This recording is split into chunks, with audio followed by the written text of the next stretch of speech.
Today you're going to assemble your 3D vases of flowers. To start with, before you cut, you're going to want to make some tabs around your vase so that you can make it stick out.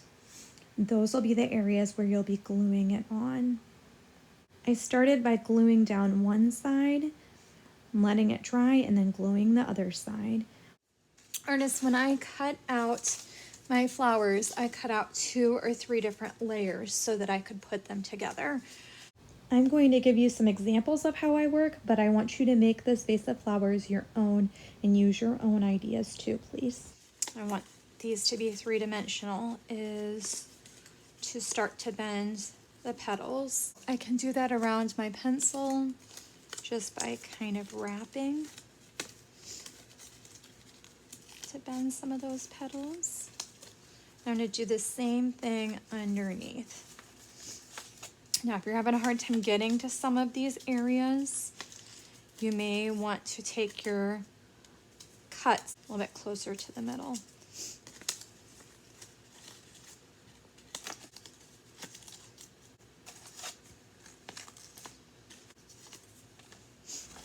As I continue working, I like to lay out my flowers so I can see how they'll look together.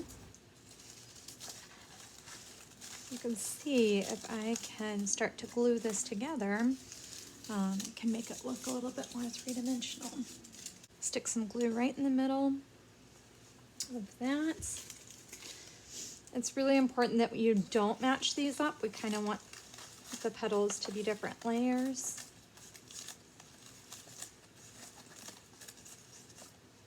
And then I want some of these petals to be a little bit closer to the middle so we can see what's underneath.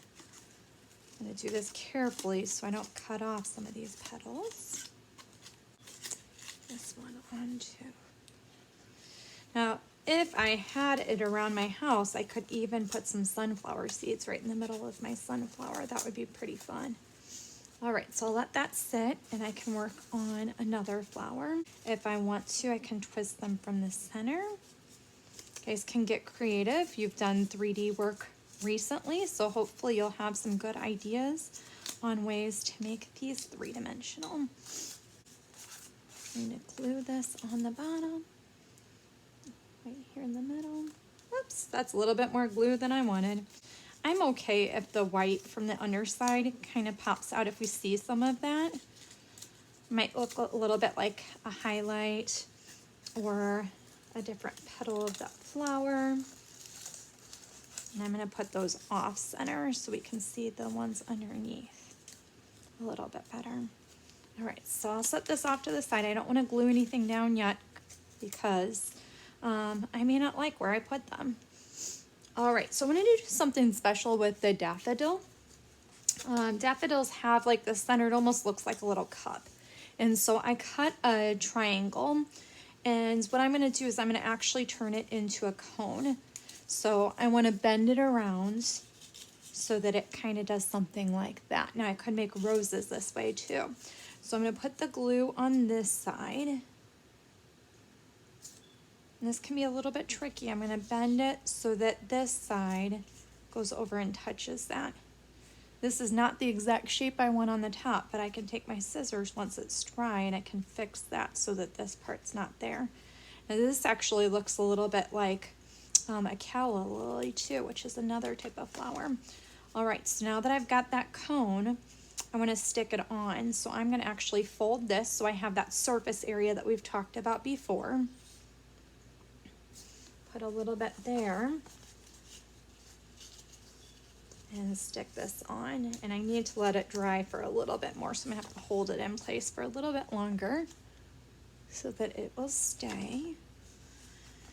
When I do that, I've got that pretty little cup that's sticking up now, so I can glue that to this.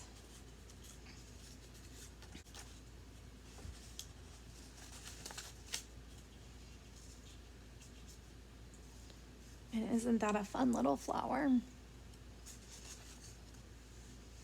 All right, I'm going to keep working and I will show you what I've got once I get closer to being done.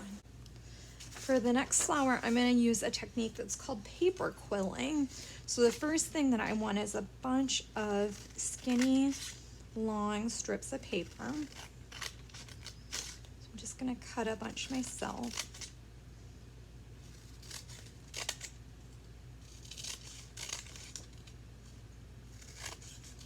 And my lines aren't exactly straight, but that's okay.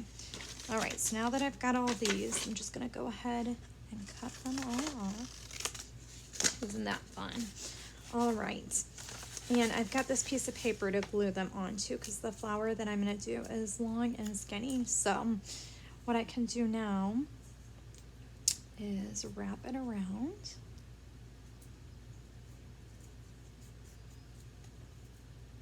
I want it to be pretty tight. And you see how it's got that quill on there? So I'm gonna go ahead and do a bunch of those.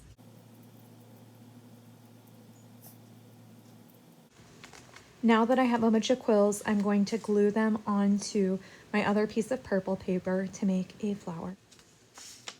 So I even crimped around some of the edges and folded my edges, wadded some paper to make them 3D. Then I cut and glued some flowers and stems and glued my flowers on last. And here's the results. When you're done, take a picture of your vase of flowers and turn it in Google Classroom.